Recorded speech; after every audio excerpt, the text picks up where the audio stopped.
You are most welcome guys. तो guys आज मैं पर्सनल प्रोनाउन पर सेकेंड एक्सरसाइज लेकर आया हूं जिसमें फिल इन द ब्लैंक्स है।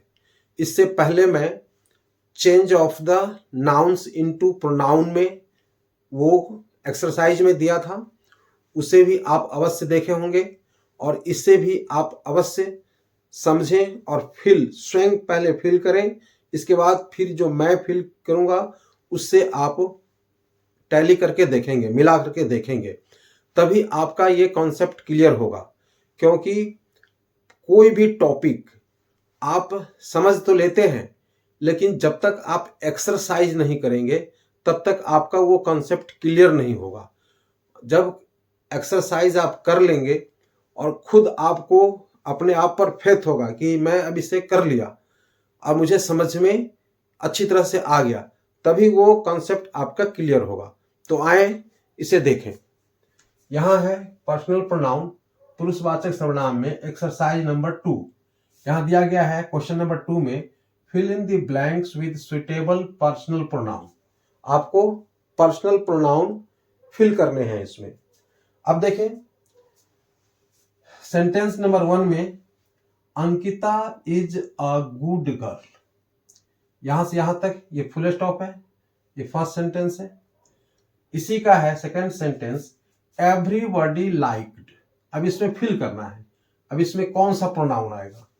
तो एवरीबॉडी लाइक्ड किसे, अंकिता को। तो अंकिता के लिए क्या आएगा यहाँ पे, हर। यहाँ पे ऑब्जेक्ट में आ जाएगा हर। हो गया फिल। यहां ध्यान देंगे, अंडरलाइन कर रहा हूं डबल। सेंटेंस नंबर 2 में देखें some students are not laborious, यानी कुछ स्टूडेंट्स मेहनती नहीं होते हैं। और यहां पे आर लेजी। अब यहां जो आएगा आर से पहले क्या आएगा, सब्जेक्ट में नॉमिनेटिव केस। तो इस जगह किसके लिए आएगा, स्टूडेंट्स। स्टूडेंट्स प्लूरल है और कौन सा पर्सन में है, थर्ड पर्सन। तो थर्ड पर्सन का प्लूरल नंबर क्या होता है, दे, इसलिए यहां पर आएगा दे। दे आर लेजी, वे लोग आलसी हैं, होते हैं। तो यहां देखें he gave a rupees and, इसमें डैश आया है, a rupee and I thanked dash for dash. तो यहां पर देखिए ही गैव किसे, मुझे, मी, तभी तो मैं थैंक कहूंगा उसे। तो यहां पे आई तो आएगा नहीं, क्या आएगा, मी। ये ऑब्जेक्ट का प्लेस है, इसलिए आई का ऑब्जेक्ट होता है मी, इसलिए मी आएगा। तो ही गैव मी अ रूपी, उसने मुझे 1 रुपया दिया। एंड आई, मैं, ये मुझे दिया तो आई थैंक्ड किसको, थैंक्ड तो ही को। तो यहां फिर ऑब्जेक्ट में क्या आएगा, हिम। ही का ऑब्जेक्ट क्या होता है, हिम। तो आई थैंक्ड हिम। देखें अंडरलाइन कर रहा हूं डबल डबल। तो आई थैंक्ड हिम फॉर किसके लिए, तो इस रुपीज के लिए, इसलिए यहां पर आएगा रुपीज के लिए क्या आएगा, इट, क्योंकि नॉन लिविंग थिंग के लिए इट का यूज होता है। सेंटेंस नंबर 4 में देखें वेयर आर गोइंग। तो कोई भी किसी से पूछेगा, कह रहा है, तो वेयर आर यहां पर क्या आ जाएगा, यू। वेयर आर यू, ये भी सब्जेक्ट में आएगा क्योंकि इंट्रोगेटिव, WH इंट्रोगेटिव सेंटेंस है। तो WH इंट्रोगेटिव सेंटेंस आता है तो उसका ऑक्सिलरी वर्ब पहले आता है, बाद में सब्जेक्ट आता है। तो वेयर आर यू गोइंग, प्रेम से कह रहा है, प्रेम कहां जा रहे हो।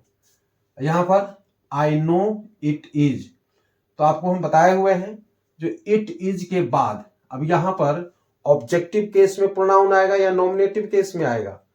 तो अब इट इज के बाद हमेशा नॉमिनेटिव केस का प्रोनाउन आता है। तो आई नो इट इज, और यहां पर क्या आएगा, ही।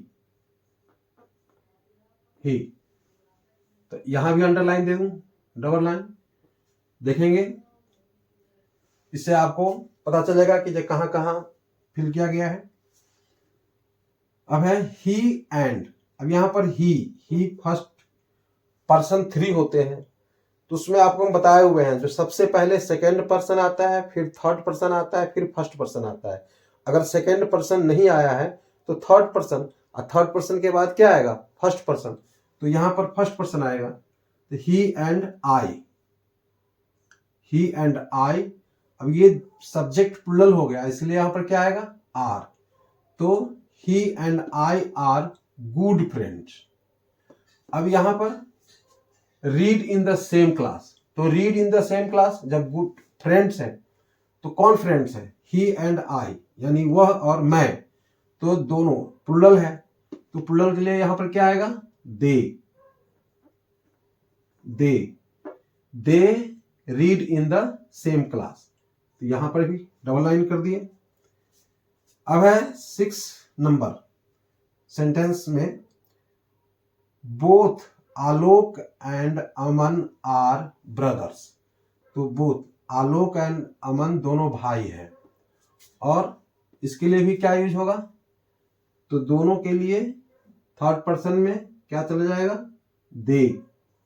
They live in Hyderabad. अब है सेंटेंस नंबर 7 में, when I saw the child. जब मैंने एक उस बच्चे को देखा, वाज क्राइंग, रो रहा था। कौन रो रहा था, चाइल्ड। तो चाइल्ड के लिए क्या आएगा, इट आएगा।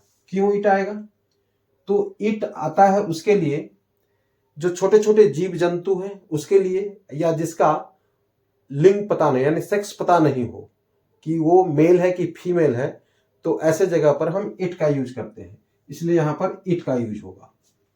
अब है सेंटेंस नंबर 8 में, every teacher and every student. ये कौन सा प्रोनाउन होगा, ये भी प्रोनाउन है, लेकिन ये एडजेक्टिव में आया है, डिस्ट्रीब्यूटिव एडजेक्टिव है। Every teacher and every student, तो जहां एवरी होगा वहां पर सिंगुलर माना जाता है, इसीलिए यहां पर वाज आया है।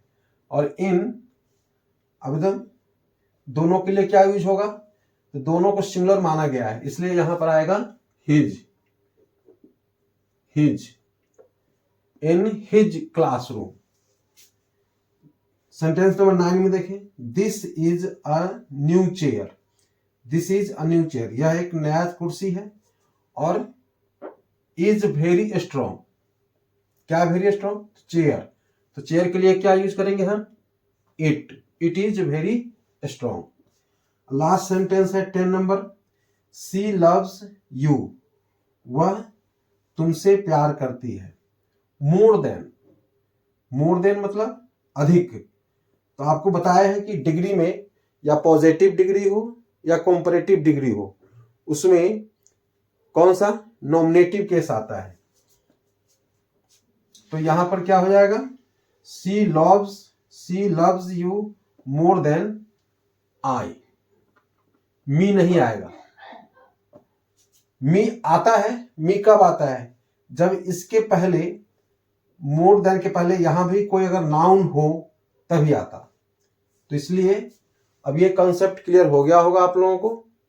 इसे 2 बार 3 बार देखें और पहले खुद फिल करने की प्रयास करें और फिर इसे मिलाकर देखें, तभी आपको पता चलेगा कि जो मैं मतलब आप कितना समझे। तो कोई भी कॉन्सेप्ट क्लियर करने के लिए आपको ध्यान से समझना होगा, तभी आपको समझ में आएगा। ओके, फिर अगले वीडियो में मिलेंगे। इसका भी एक एक्सरसाइज और देंगे, करेक्ट द फॉलोइंग सेंटेंसेस। तो फिर तब तक के लिए बाय, जय हिंद।